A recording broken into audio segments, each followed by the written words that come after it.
अस्सलामुअलैकुम। Programme night addition में हम आपको खुशामदीद कहते हैं। नाजरीन, गुजरांवाला में 16 अक्टूबर को होने वाला पीडीएम का एहतजाजी जलसा हुकूमत और अपोजिशन दोनों के लिए अब एक बड़ा सियासी चैलेंज बन चुका है। अपोजिशन जमातें वोट को इज्जत दो के नारे के साथ साथ महंगाई, बेरोजगारी और बैड गवर्नेंस को अपने एहतजाज की बुनियाद बना रही हैं, तो दूसरी तरफ आज वज़ीर-ए-आज़म की ज़ेर सदारत सियासी उमूर पर हुकूमती रहनुमाओं का इजलास हुआ। इजलास में अपोजिशन की हुकूमत मुखालिफ तहरीक पर मुशावरत की गई। इजलास में ये फैसला किया गया कि हुकूमत अपोजिशन जमातों के जलसों और रैलियों में कोई रुकावट नहीं डालेगी और अपोजिशन मुल्क भर में जहां जलसे करे इसे इजाज़त होगी। पीडीएम को जलसों के एनओसी जारी किए जाएंगे, ताहम अपोजिशन को जलसों में कोरोना एसओपीज़ का पाबंद बनाया जाएगा। इस मौके पर वज़ीर-ए-आज़म इमरान खान का कहना था कि पुरअमन एहतजाज और जलसे करना अपोजिशन का हक है, लेकिन एहतजाज की आड़ में इंतशार फैलाने की इजाज़त नहीं दी जाएगी। अपोजिशन की तहरीक आवाम की नहीं बल्कि सियासी एलीट के अपने मफादात के तहफ़्फ़ुज़ के लिए है। अपोजिशन हुकूमत पर दबाव डालकर करप्शन केसेस से छुटकारा चाहती है। अवाम को सियासतदानों की करप्शन बचाओ तहरीक में कोई दिलचस्पी नहीं है, ये कहना था वज़ीर-ए-आज़म का। अपोजिशन जमातों की जानिब से मुल्क भर में एहतजाज के ऐलान के बाद पंजाब हुकूमत ने अब तक सूबे में 200 से ज़ायद पुलिस अफसरान के तबादले कर दिए हैं। सरफराज अहमद फल्की को नया सिटी पुलिस ऑफिसर गुजरांवाला तैनात किया गया है। अपोजिशन के नज़दीक पंजाब पुलिस में इन तब्दीलियों का बुनियादी मकसद पीडीएम की तहरीक को रोकना है। एक तरफ वज़ीर-ए-आज़म अपोजिशन के जलसों पर सवाल उठा रहे हैं, तो दूसरी तरफ सुप्रीम कोर्ट ने वज़ीर-ए-आज़म को इसी इंसाफ वकला फोरम जिसकी तकरीब की मैं अभी बात कर रही थी, उसी तकरीब में वज़ीर-ए-आज़म की शिरकत करने पर सुप्रीम कोर्ट ने सवालात उठाए और वज़ीर-ए-आज़म को नोटिस जारी किया है। मीडिया रिपोर्ट्स के मुताबिक अदालत उज़्मा में पंजाब में ज़मीनों से मुतालिक एक केस की समाअत के दौरान सीनियर जज जस्टिस काजी फ़ाइज़ ईसा ने कहा कि वज़ीर-ए-आज़म पूरे मुल्क के हैं, किसी एक ग्रुप के नहीं हैं। इमरान खान रियासत के वसाइल का गलत इस्तेमाल क्यों कर रहे हैं? ये मामला आइन की तशरीह और बुनियादी हुकूक का जो है। और जस्टिस काजी ईसा फ़ाइज़ का ये कहना था कि बज़ाहिर कन्वेंशन सेंटर में वज़ीर-ए-आज़म ने ज़ाती हैसियत में शिरकत की थी। इंचार्ज कन्वेंशन सेंटर हमें ये बताएं कि क्या इस तकरीब के अखराजात अदा किए गए? वज़ीर-ए-आज़म का रुतबा बहुत बड़ा है, ये तकरीब किसी निजी होटल में होती तो और बात थी। तकरीब के लिए टैक्स दहिंदगान की जगह का इस्तेमाल किया गया, जबकि एडवोकेट जनरल पंजाब ऐसी सरगर्मियों में कैसे शरीक हुए जिनका इससे कोई ताल्लुक नहीं है। अपोजिशन की नाज़रीन एहतजाजी तहरीक, हुकूमत की सियासी हिकमत अमली और ख़ासकर जो अवाम को एक बहुत बड़े चैलेंज का सामना है वो है महंगाई। इन तमाम मामलात पर मैं बात करूँगी। मुझे ज्वाइन किया है वफाकी वज़ीर बराए नारकोटिक्स कंट्रोल सेनेटर आज़म सवाती साहब ने। अस्सलाम वालेकुम, बहुत बहुत शुक्रिया आज़म सवाती साहब आपका। आज़म सवाती साहब, सवाल मेरा ये है कि इस वक्त हुकूमत के लिए सबसे बड़ा चैलेंज वैसे है क्या? क्या हुकूमत समझती है कि महंगाई आप लोगों के लिए ज़्यादा बड़ा चैलेंज है या अपोजिशन की तहरीक? क्योंकि अपोजिशन कह रही है कि जब से हमने एहतजाज का पूरे मुल्क में ऐलान किया है तब से लेकर अब तक पंजाब हुकूमत ने अब तक सूबे में 200 से ज़ायद पुलिस अफसरान के तबादले कर दिए हैं। लग रहा है कि हुकूमत हमारी तहरीक से खौफजदा है। तो क्या चैलेंज है आप लोगों के लिए सर इस वक्त सबसे बड़ा? बिस्मिल्लाहिर्रहमानिर्रहीम। मेरा ख्याल है कि जो आपने अपने सवाल का पहला हिस्सा जो है वो बयान किया अपने क्वेश्चन के अंदर, वही रेलेवेंट है और बाकी सारी चीज़ें जो है इररेलेवेंट हैं। इस वक्त हमें जो सबसे बड़ा मसला आ रहा है या उसको हल करने के लिए जा रहे हैं वो महंगाई, इसमें कोई दूसरी राय नहीं। जाहिर है कि इस वक्त आर्टिफिशियल होर्डिंग जो है वो किए हुए है और ये हमारा काम है, किसी और का काम नहीं, अपोजिशन का या किसी और का काम नहीं कि इस कार्टेल को हमने जो है हर सूरत में तोड़ना है। बल्कि कल जो हमारा व्हाट्सएप का ग्रुप है उसमें मैंने कहा कि करप्शन के अलावा इस वक्त सबसे जो बड़ा हमारा मसला है वो महंगाई, और महंगाई भी जो है ये मसनूई महंगाई पैदा की गई है, इसको तोड़ना हुकूमत का बड़ा आसान काम है। कल जाहिर है कि एक हमारी जो कैबिनेट की मीटिंग हो रही है, सबसे बड़ा मुनफरिद अकेला एजेंडा जो होगा वो सिर्फ महंगाई पे, और हम सुनना चाहते हैं कि इमरान खान जो हमें क्या बताते हैं, सूबाई हुकूमतें या लोकल डीसीओ या आपके एसी जो हैं वो किस तरीके से जो है इसको पाए तकमील तक पहुंचाएंगे और महंगाई के ऊपर जो है कंट्रोल करेंगे। मुनफरिद हमारा एजेंडा इंशाल्लाह ताला कल सबसे ज्यादा और सबसे पहला ये होगा और ये हमारी जिम्मेदारी है। अगर हम ये फेल होते हैं इन्फ्लेशन को रोकने में, महंगाई को रोकने में हम कभी भी कामयाब जो है इस मुल्क को, जितना भी हमारी इस वक्त मईशत के जो अच्छे इंडिकेटर हैं वो भी सब डूब जाएंगे। आदम सवाती साहब, इसी से जुड़ा एक सवाल, बड़ी अच्छी बात है कि आप लोगों के लिए इस वक्त सबसे बड़ा चैलेंज आप लोग ये समझ रहे हैं और इससे निपटने के लिए आप लोग हिकमत अमली बना रहे हैं, लेकिन मुझे ये बताएं, क्या तमाम इदारे नाकाम हो गए हैं जो टाइगर फोर्स की जरूरत पड़ गई? क्या टाइगर फोर्स का काम है महंगाई को, क्या लेवल है महंगाई को कंट्रोल करे, या दुकान दुकान जाकर बताए कि कौन सी दुकान वाला क्या रेट दे रहा है? सर, ये टाइगर फोर्स का काम है, बाकी इदारे कहाँ हैं? देखें, टाइगर फोर्स का काम एडमिनिस्ट्रेशन के साथ मिलकर उनकी मुआविनत करना। मतलब ये मेरा पर्सनल जो है ओपिनियन है, मेरा पर्सनल ओपिनियन अपने एक्सपीरियंस की बना पे। मैं डिस्ट्रिक्ट नाज़िम भी रहा हूं 2001 में मानसरा डिस्ट्रिक्ट में। मैं अपने पर्सनल एक्सपीरियंस की बुनियाद के ऊपर ये कहता हूं कि टाइगर फोर्स का काम तंजीमी अमारों में एडमिनिस्ट्रेटिव अफेयर्स के अंदर मुदाखलत करना या राय जो है वो देना या उसके ऊपर कंट्रोल करना कतई नहीं है। हाँ, अगर इस वक्त हमारी जो एडमिनिस्ट्रेशन है डिस्ट्रिक्ट और तहसील लेवल के ऊपर अगर वो कमजोर है तो जाहिर है कि ये एक खिदमत के तौर पर अपनी खिदमात जो है जिस तरीके से ये बनाई गई थी, इनका बुनियादी मकसद जो है यही था कि एक स्पोर्ट के तौर पे जो है उनकी मुआवनत करना है। ये कतन भी एडमिनिस्ट्रेटिव मामलात के अंदर मुदाखलत नहीं कर सकते, बल्कि एक हेल्पिंग हैंड जो है एडमिनिस्ट्रेशन को दे सकते हैं। ये मेरा अपना आइडिया है, और अगर कल इसके ऊपर खुल के जो है कैबिनेट के अंदर बात होगी, मैं अपना माफी ज़मीर अपने तजर्बे की बुनियाद पर यह कह सकूंगा, इनका काम एडमिनिस्ट्रेशन चलाने का नहीं है कि एडमिनिस्ट्रेटर जो हैं अगर वो कमजोर हैं तो उनकी मुआवनत करना, उनकी खिदमत करना। तो इसका मतलब आप भी यही कह रहे हैं कि टाइगर फोर्स की जिम्मेदारी नहीं है। तो सर, आप नहीं समझते कि आज शायद वाकई सबको ये महसूस होता है और होना भी चाहिए कि अगर इस मुल्क के बल्दियाती इदारे इतने मजबूत हों, इख्तियारात निचली सतह तक मुंतकिल हों, घर घर लोगों के मसाइल हों, तो फिर इस तरह की टाइगर फोर्स की, किसी भी किस्म की फोर्स की जरूरत नहीं है। लेकिन बदकिस्मती ये है कि इस मुल्क में बल्दियाती इदारे इस वक्त नहीं है। अगर बल्दियाती इदारे हैं तो इख्तियारात नहीं है उनके पास। टाइगर फोर्स कतन भी बल्दियाती इदारों के नुमाइंदों का सब्स्टिट्यूट नहीं है, बिल्कुल वजाहत के साथ कह दूं। इसलिए जो आपने अपने इस बयान के या अपने क्वेश्चन ऐसे में कहा कि टाइगर फोर्स को जो फराइज सौंपे गए हैं, मुझे ये मालूम नहीं कि, इसलिए मैं उस पर बात नहीं करना चाहता। कल जब बात होगी तो मैं ये जरूर कहूंगा। पहली बात तो ये है कि ये सर, मैं बताती हूँ, अगर आप मुनासिब समझें कि मुझे मुझे जरा बयान करने दें प्लीज। मुझे क्वेश्चन किया ना, तो मैं वेल वर्स हूँ खुदा के फजल से, और चूंकि मेरा तजर्बा भी है, उस तजर्बे की बुनियाद पे, अपने तजर्बे की बुनियाद पे ये कह रहा हूं कि टाइगर फोर्स अगर उनका जो फराइज मनसबी है उसको किसी ने डिफाइन कर लिया है या प्राइम मिनिस्टर साहब ने डिफाइन कर लिया है, हरफ आखिर नहीं है। हम जो है कल उनको कह सकते हैं कि ये कतन भी एडमिनिस्ट्रेशन के मामलात का सब्स्टिट्यूट नहीं है। उनकी मुआवनत कर सकते हैं, उनके साथ मिलके वो काम कर सकते हैं, वो आइडेंटिफाई कर सकते हैं अपने लोकल लेवल पे। देखे ना, इस वक्त जो महंगाई का सबसे बड़ा जो मसला है, ये जो जितनी भी अशिया है उसकी मिकदार जो है वो कम नहीं है। ये सिर्फ होर्डिंग है, मसनूई तौर पे हर दुकानदार ने अपने अपने रेट, उसके अंदर ये खुदा के फजल से जबरदस्त फोर्स है, ये उनकी मुआवनत करके आइडेंटिफाई कर सकते हैं। लेकिन फिर ये है कि उनको जुर्माने करना, उनको लॉकअप में बंद करना, उनके खिलाफ कानूनी कार्रवाई करना, ये टाइगर फोर्स का काम नहीं, ये एडमिनिस्ट्रेशन का काम है, हाँ वो तहसील की हो या वो डिस्ट्रिक्ट की हो।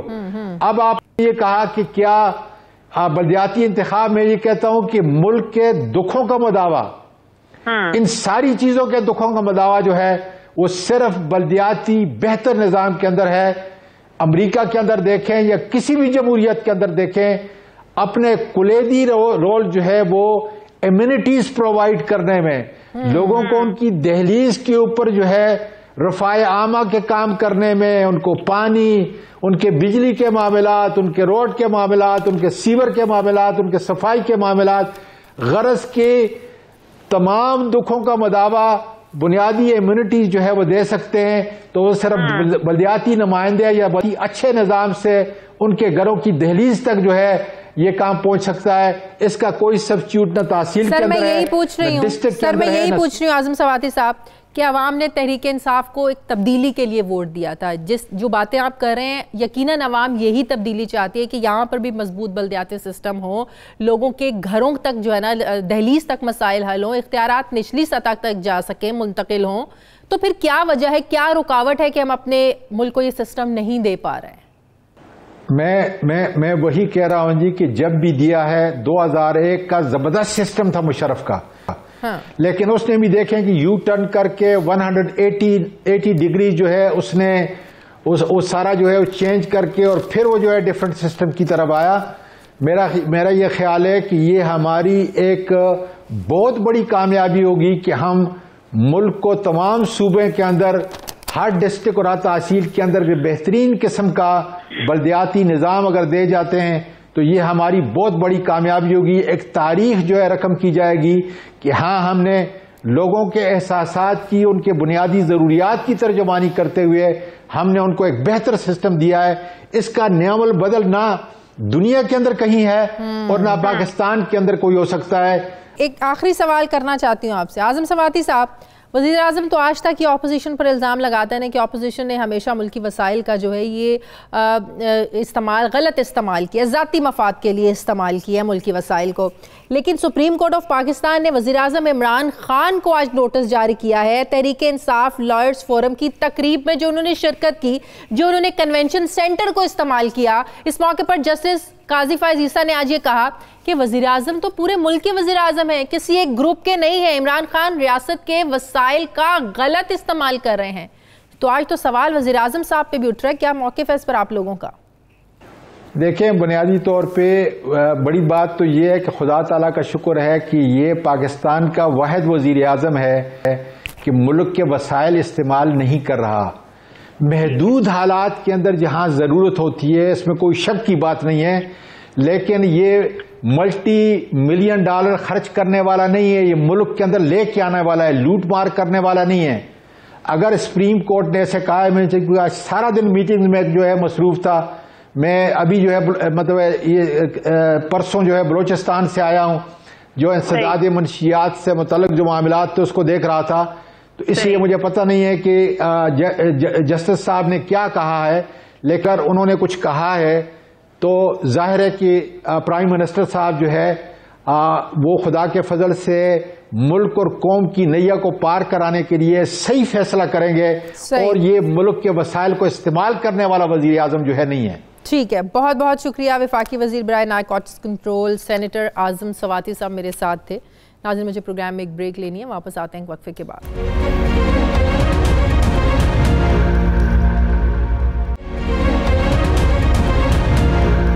ब्रेक के बाद एक बार फिर से आपको खुशामदीद कहते हैं। नाजरीन, तमाम तर नारों, दावों और दावों के बावजूद हकीकत यह है कि तहरीक इंसाफ हुकूमत 2 सालों में अवाम को मुआशी रिलीफ देने में नाकाम रही है अब तक। क्या ये तहरीक इंसाफ हुकूमत का सबसे बड़ा फेलियर है?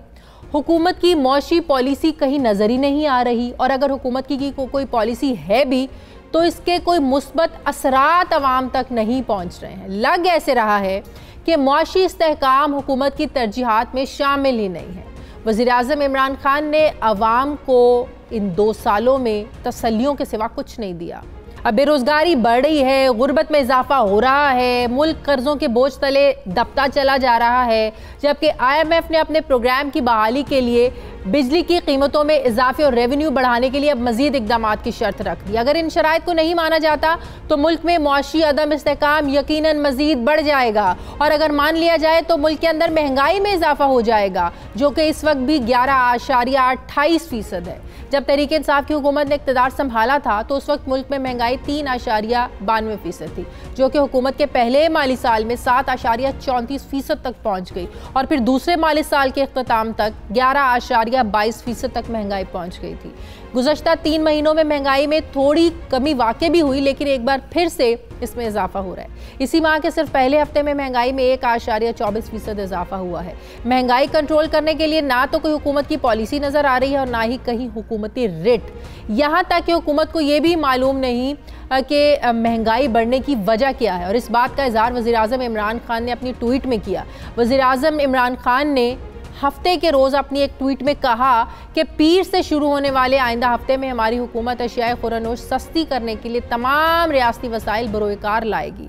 हम पहले ही महंगाई के अवामिल का जायज़ा लेने के लिए जो है ना वो तयन कर रहे हैं कि आया सप्लाई में वाकई कमी है, वाकई कमी हो रही है, या फिर माफिया की जानिब से ज़ख़ीरा अंदोज़ी है और स्मगलिंग वगैरह इसका जो है ना वो वजह है, या दालों और पाम ऑयल वगैरह की आलमी मंडी में बढ़ती हुई कीमतें इसकी वजह। मतलब ये है कि हुकूमत को भी इस चीज़ का इल्म नहीं कि आखिर महंगाई की वजूहात क्या है। जब हुकूमत महंगाई बढ़ने के बुनियादी अवामिल से ही बेखबर है तो फिर ज़ाहिर है आवाम को रिलीफ आप कैसे देंगे। मौशी माहिरीन ये कहते हैं कि मुल्क भर में महंगाई की बुनियादी वजूहात सप्लाई और डिमांड के आदाद शुमार को नज़रअंदाज करना है, फैसलों में ताख़ीर करना है, बदनज़मी का शिकार होना, महंगी कीमत पर ग़ज़ाई अशिया को दरामद करना है। यहाँ मैं आपको ये भी बताऊँ नाज़रीन कि 2 सालों में महंगाई के ख़िलाफ़ वज़ीर-ए-आज़म की जानिब से नोटिस लेने की एक तारीख़ है। वज़ीर-ए-आज़म ने 2 सालों में महंगाई के ख़िलाफ़ 11 नोटिस लिए हैं, लेकिन कीमतें फिर कम नहीं हुई हैं। अलमिया ये है कि वज़ीर-ए-आज़म साहब जिस चीज़ का नोटिस लेते हैं वो चीज़ या तो और महंगी हो जाती है, या गायब हो जाती है, नायाब हो जाती है। सिर्फ 2020 में वज़ीर-ए-आज़म ने महंगाई के ख़िलाफ़ 6 नोटिस लिए। ये मैं इस साल की बात बता रही हूँ। इस साल 14 मई, 25 फरवरी, 9 फरवरी, 29 जनवरी, 20 जनवरी, 17 जनवरी को नोटिस लिए, लेकिन महंगाई में कमी वाकई नहीं हुई।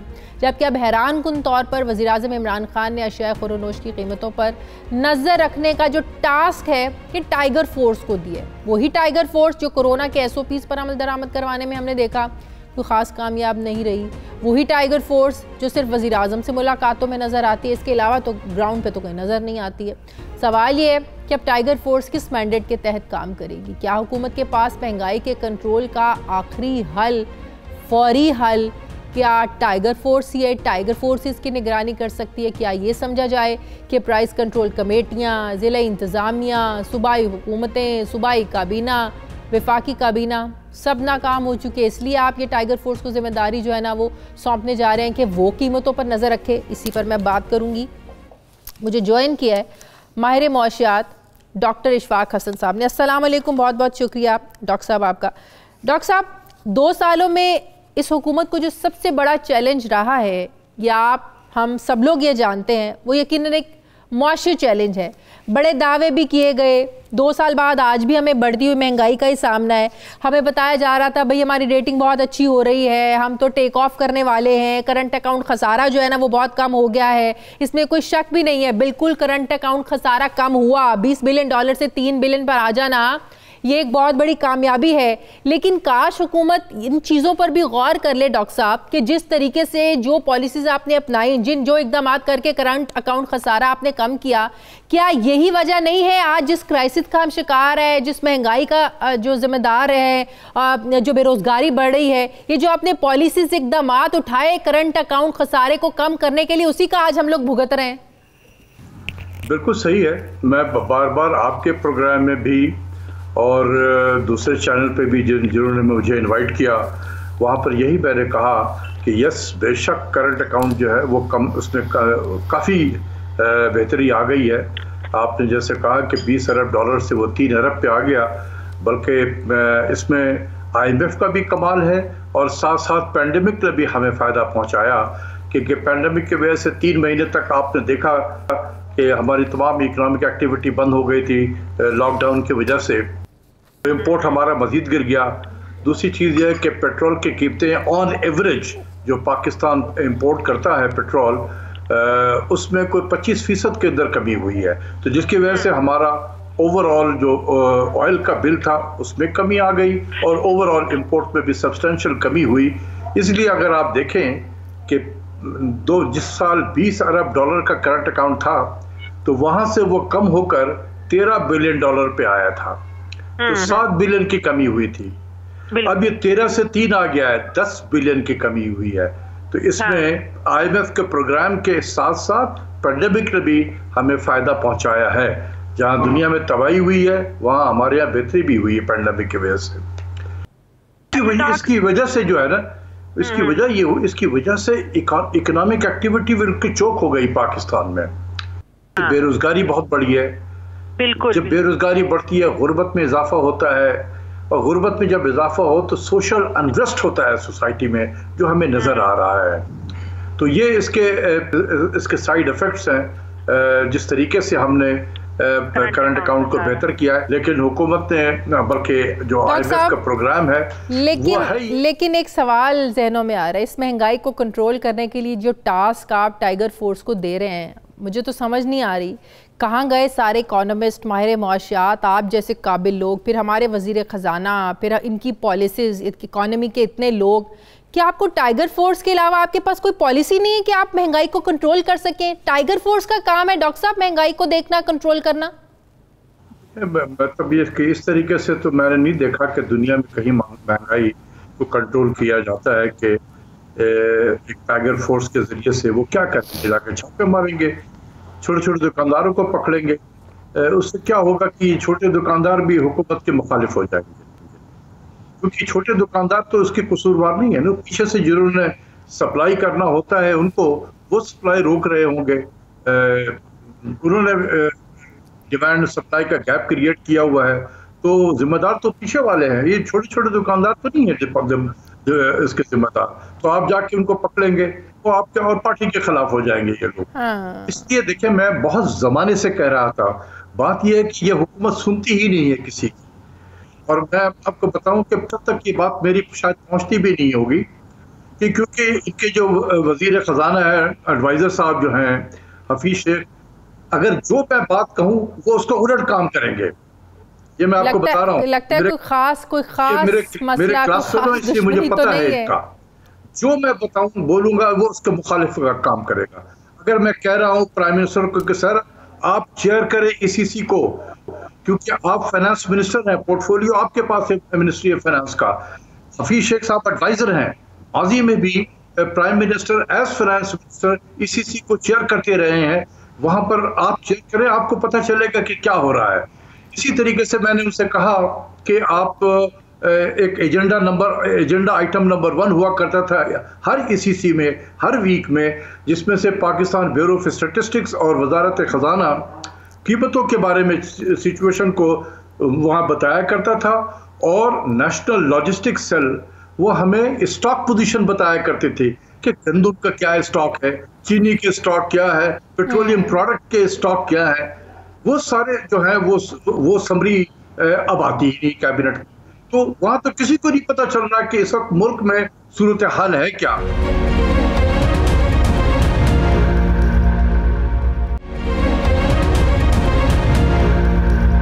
डॉक्टर साहब, जुलाई में हमें बताया गया कि जो रेमिटेंसेज है ये 2.7 बिलियन डॉलर के करीब आ गए हैं। तो हमें कहा गया है जी बड़ा टर्न अराउंड हो गया है, वज़ीर आज़म ने इस पर ट्वीट भी किया। लेकिन आपको नहीं लगता कि वज़ीर आज़म को सही शायद गाइड नहीं किया जाता? वज़ीर आज़म को ये नहीं बताया गया कि भाई इस पैंडेमिक की वजह से, कोरोना की वजह से, जो आपके मिडिल ईस्ट में जिन लोगों के पास नौकरियाँ नहीं थी, वो नौकरियों से हाथ धो बैठे थे, वो वापस आ रहे हैं, अपनी जो उनकी जमा पूंजी थी वो लेके आ रहे हैं, जिसकी वजह से आपके जो रेमिटेंसेज हैं वो बढ़ गए हैं। 4-6 महीने के बाद आप क्या नंबर्स यही रहेंगे? जब ये सिचुएशन खराब होना शुरू होगी तो फिर आप आवाम को क्या जवाब देंगे? जिससे ये लगता है कि वज़ीर आज़म साहब को जो उनके मुशीर हैं वो सही गाइड करते ही नहीं है। देखिए, ये भी जो बात आपने बताई, ये पिछले 2-3 महीने से जब रेमिटेंस की बात होती है मैं यही कह रहा हूँ। लेकिन होता यह है कि मैंने अंदाजा किया है कि हर वजीर जो है उसकी कोशिश होती है कि कोई भी कहीं से कोई अच्छी खबर आए, सबसे पहले वो प्राइम मिनिस्टर हाउस में पहुंचे और प्राइम मिनिस्टर के कान में वो कह दे, ताकि उसके नंबर बन जाए। ये अप्रोच है कि हर वजीर की कोशिश है, चाहे उसका ये महकमा हो या ना हो, वो दौड़ता है, चाहे वो एक स्पोक्स पर्सन हो, चाहे वो किसी और का वजीर हो, चाहे वो मिनिस्ट्री ऑफ फाइनेंस का हो। उसकी कोशिश होती है कि सबसे पहले मैं पहुंचूं और प्राइम मिनिस्टर के कान में ये डाल दूं, ताकि मेरी नौकरी पक्की रहे। प्राइम मिनिस्टर कहे कि ये बड़ा अच्छा खबर लाता है, तो ये हमारा अच्छा साथी है। हम जैसे लोग जो हैं जब उनको बताते हैं, ये पता नहीं प्राइम मिनिस्टर क्यों नहीं देखते हैं ये इस किस्म के प्रोग्राम, ना उनको ठीक से लोग बताते हैं कि भाई लोग, आपकी जो टीम है इसके अलावा जो लोग बातें कर रहे हैं वो ये बातें कर रहे हैं। अगर वो बताते भी हैं तो प्राइम मिनिस्टर समझते हैं कि ओह ये तो सारे हमारे मुखालफीन है। ये बिल्कुल गलत है। मैंने आज तक कभी प्राइम मिनिस्टर इमरान खान को क्रिटिसाइज नहीं किया है, ये मैं ऑन रिकॉर्ड आज कहना चाहता हूं। मैंने कभी क्रिटिसाइज नहीं किया है। मैंने जरूर क्रिटिसाइज किया है इनके दो जो टॉप इकोनॉमिक मैनेजर हैं, एक गवर्नर स्टेट बैंक और एक फाइनेंस के एडवाइजर हफीज शेख साहब है। इनकी मुझे जात से कोई लगाव नहीं है। पॉलिसीज को मैंने क्रिटिसाइज किया क्योंकि इसकी पॉलिसी, इन दोनों की पॉलिसीज ने पाकिस्तान की मईशत को डैमेज किया, पाकिस्तान को डैमेज किया और पाकिस्तान के प्राइम मिनिस्टर को डैमेज किया है। डॉक्टर साहब, हमें तो ये भी बताया गया है कि मुल्क में जो है ना वो बेबहा जो है ना वो इन्वेस्टमेंट आना शुरू होगी। अगर मैं आपसे पूछूं कि पिछले 2 सालों में कितनी इन्वेस्टमेंट आई है, हमारा जो GDP टू इन्वेस्टमेंट का जो रेशो है अगर वो मैं देखूं तो तकरीबन 14 से 15% है। क्या इसकी वजह ये है कि कोई इन्वेस्टर आज इसलिए इन्वेस्ट करने के लिए तैयार नहीं है डॉक्टर साहब कि किसी इन्वेस्टर के लिए आपने कोई वाज़े पॉलिसी नहीं दी है, आपने इन्वेस्ट करने के लिए जो एक अट्रैक्शन होती है एक इन्वेस्टर के लिए वो उसको आज नहीं दे सके हैं, या कोई कंसिस्टेंसी नहीं है आपकी पॉलिसीज़ में जिसकी वजह से इन्वेस्टर जो है वो अट्रैक्ट नहीं हो पा रहा कि मैं जाऊँ पाकिस्तान में इन्वेस्ट करूँ? बहुत सारी वजूहत हैं। यही इन्वेस्टमेंट टू GDP रेशियो जो था ये मैं 22-23% ऑफ GDP था 2006-2007 तक। उसके बाद से ये गिरते गिरते 12% पे आ गया। दार साहब ने अपनी कारस्तानी दिखाई और उसके डेफिनेशन को बदल दिया, वो 12 से 15% पे चला गया और अभी वो 15-16 के इसी रेंज में अभी तक है, वो बढ़ नहीं रहा है। तो क्यों नहीं बढ़ रहा है इन्वेस्टमेंट? देखें ना, एक माहौल होता है मुल्क में, अगर इस तरीके से आप एक और चीज़ ध्यान में रख लें, जब जिस मुल्क में IMF का प्रोग्राम होगा वहाँ इन्वेस्टमेंट इसी तरीके से नीचे की तरफ जाएगा। हाँ। क्योंकि जो IMF की जो पॉलिसीज होती है वो अनसर्टनिटी क्रिएट कर देती है कि अगले इसमें इंटरेस्ट रेट कहाँ जाएगा। सुबह उठते हैं आपको नहीं पता चलता कि एक्सचेंज रेट कहाँ पर होगा। तो जब इस किस्म के स्टेट ऑफ अनसर्टनिटी में प्राइवेट सेक्टर हो तो वो कोई बिजनेस नहीं करता है, वो वेट एंड सी के बोर्ड में चले जाता है। इसलिए डॉक्टर साहब IMF की बात करें, डॉक्टर साहब IMF ने एक बार फिर $6 अरब का जो मुअत्तल शुदा कर्जा था उसकी प्रोग्राम की बहाली में कह रहे हैं जी बिजली की कीमतों में इजाफा करें, रेवेन्यू बढ़ाने के लिए उन्होंने इन इकदामात से जो है ना वो मशरूत कर दिया जो $6 अरब का जो आपकी किस्त है। अब ये कहा जा रहा है कि जो मुज़ाकरात हो रहे हैं बजाय इसके कि आप मुज़ाकरात में जोर दें कि आप टैक्स बढ़ाएं, लेकिन कहा यह जा रहा है कि बिजली की कीमतों में जो है ना आप इजाफा करें। आपको भी पता है कि जनवरी में यही शराइत हम पूरी करने में नाकाम रहे थे। ये तो और बोझ बढ़ जाएगा आवाम पर डॉक्टर साहब अगर बिजली की कीमतें और बढ़ गई तो।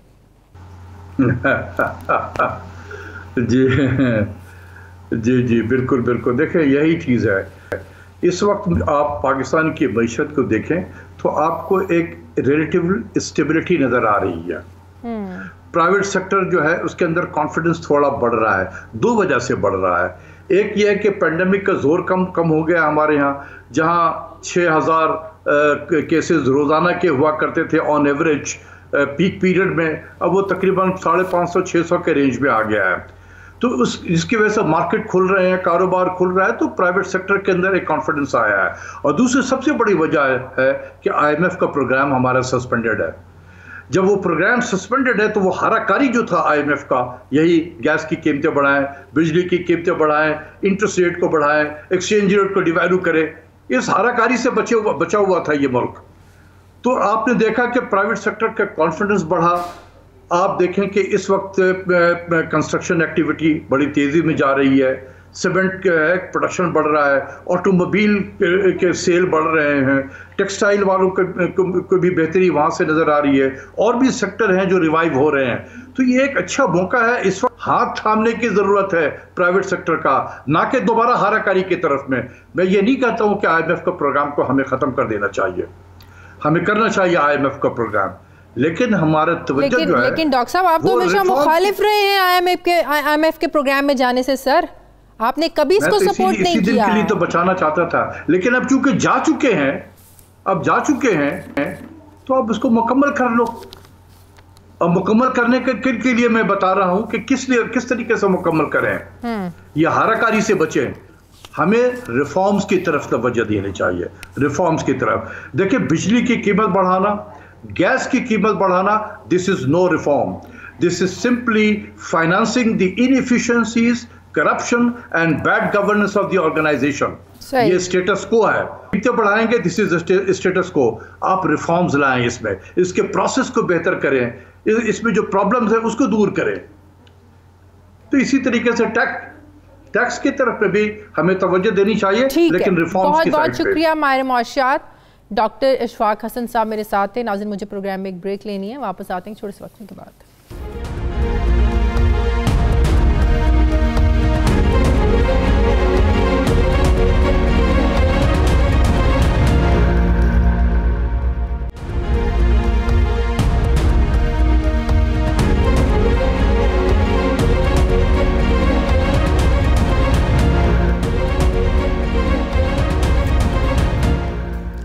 ब्रेक के बाद एक बार फिर से आपको खुशामदीद कहते हैं।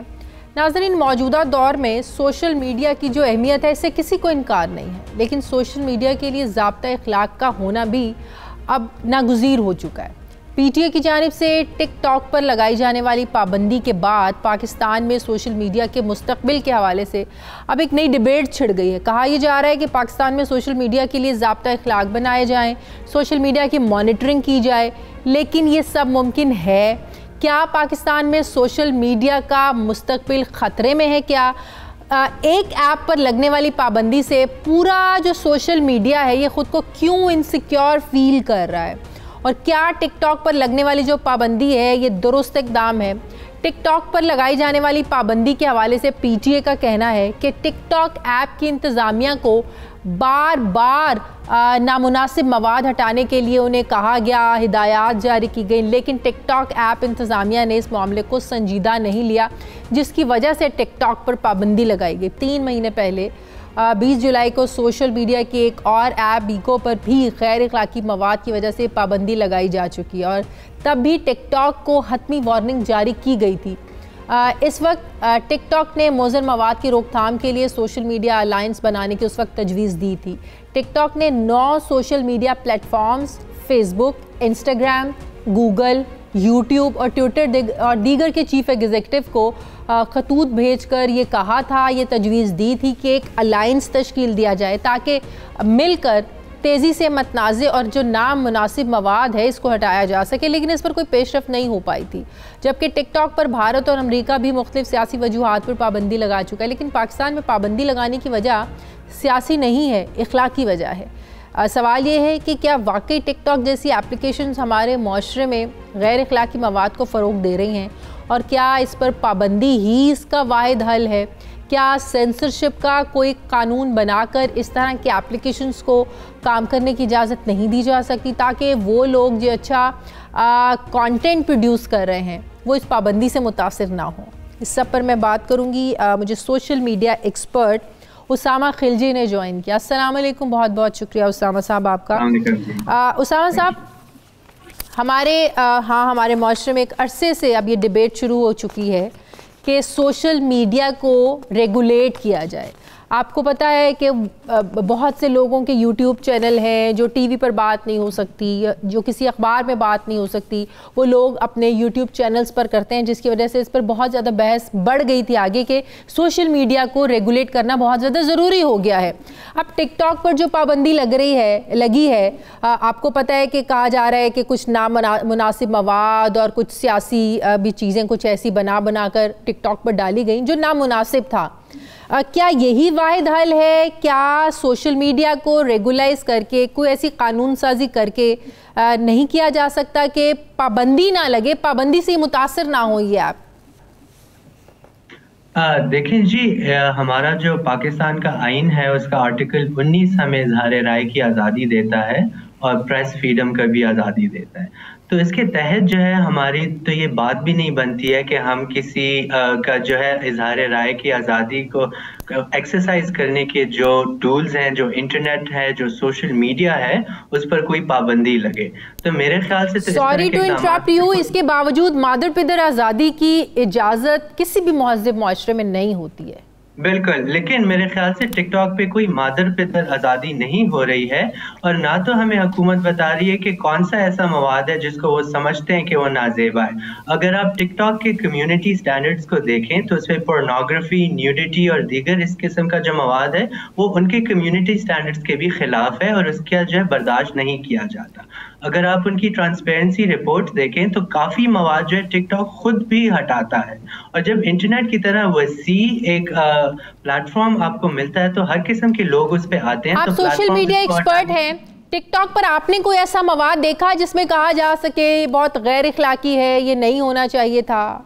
आपने देखें, आपको वही मवाद नजर आता है जो आप ढूंढते हैं, तो मैंने ऐसा मवाद ना तो ढूंढा है ना मुझे नजर आया है। मैं टिकटॉक इस्तेमाल भी करता रहा हूँ। अच्छा। तो सबसे पहले तो बात है, जो लोग कहते हैं कि इस तरह का मवाद हमें नजर आया है वो यही होगा कि उन्होंने ढूंढा होगा तो उन्हें ये नजर आया होगा।